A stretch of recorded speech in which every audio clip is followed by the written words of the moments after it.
Vi har i dag inviteret til denne her inspirationsdag, og det er faktisk lidt af en satsning, vil jeg sige. Der er brugt mange penge på det, og vi håber på, at der kommer tilsvarende mange.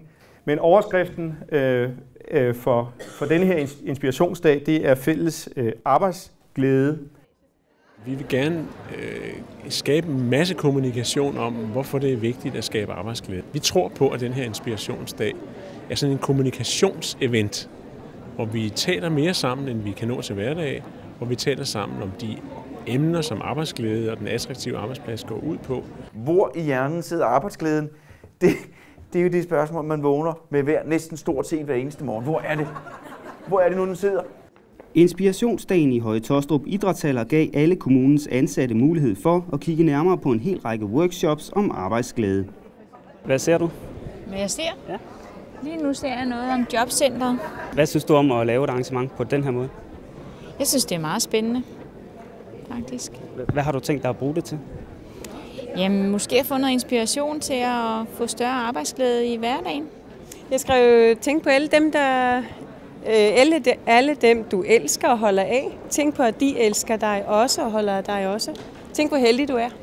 Hvorfor har du skrevet det? Fordi at det bruger jeg selv, hvis jeg bliver ked af det og synes, alt er umuligt.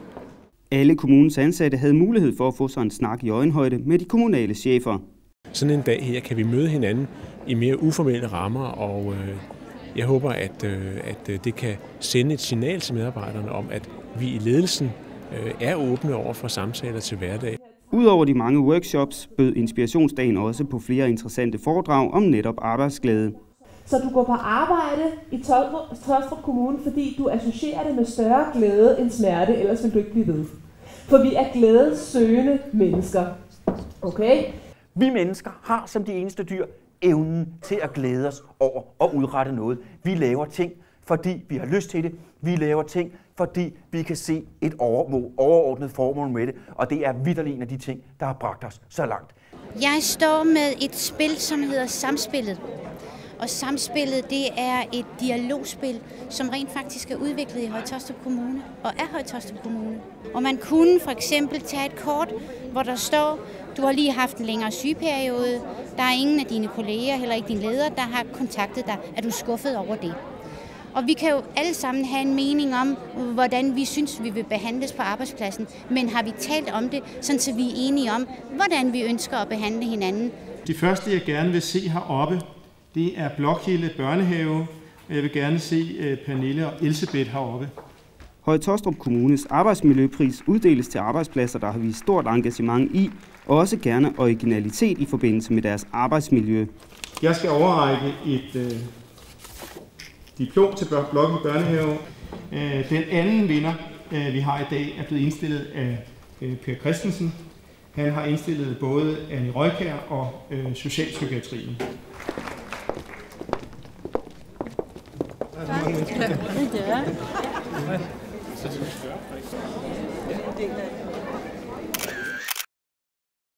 Jeg står og kigger på sådan nogle kort om afstressning.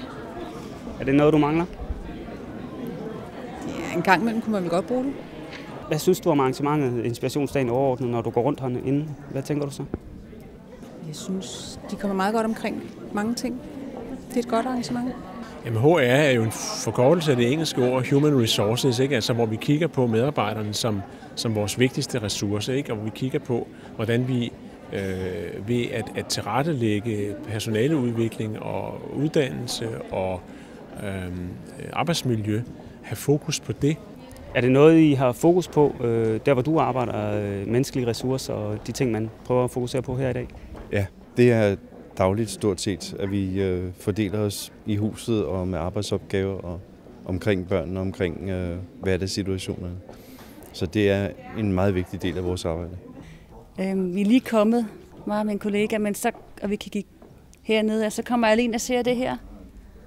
Og så tænker jeg, ej, det er da lige noget, jeg kan bruge. Jeg har valgt forudsigelighed på grund af, at vi i vores hverdag er enormt omskiftelige. Andet ord har jeg valgt som stabilitet. Det er, fordi jeg synes, jeg kan fornemme på mig selv og mine kollegaer, at det indimellem går lidt hurtigt. Så har jeg den tredje, det er fokus på pædagogik. Jeg vil godt videre med min pædagogik, jeg er uddannet pædagog. Hvad håber du at få ud af det her arrangement? Jeg håber at få det ud af det, at de mange hundrede medarbejdere, der kommer i løbet af dagen i dag, får indtryk af, at vi som kommune, vi som arbejdsgiver, er parat til at gøre, hvad vi kan for at skabe rammerne for, at kommunen kan være en god arbejdsplads. Hvad har du fået ud af dagen indtil videre her? Jamen, jeg har fundet ud af, at der er utrolig mange initiativer i gang i Høje Taastrup Kommune i hvert fald. Den del af hjernen, hvor arbejdsglæden sidder, I har gættet det, det er pandelapperne. Her i denne her del af vores hjerne sidder de hjernestrukturer, der gør os i stand til at få gode idéer, som gør os i stand til at finde ud af ting, som det kunne være godt at gå i gang med.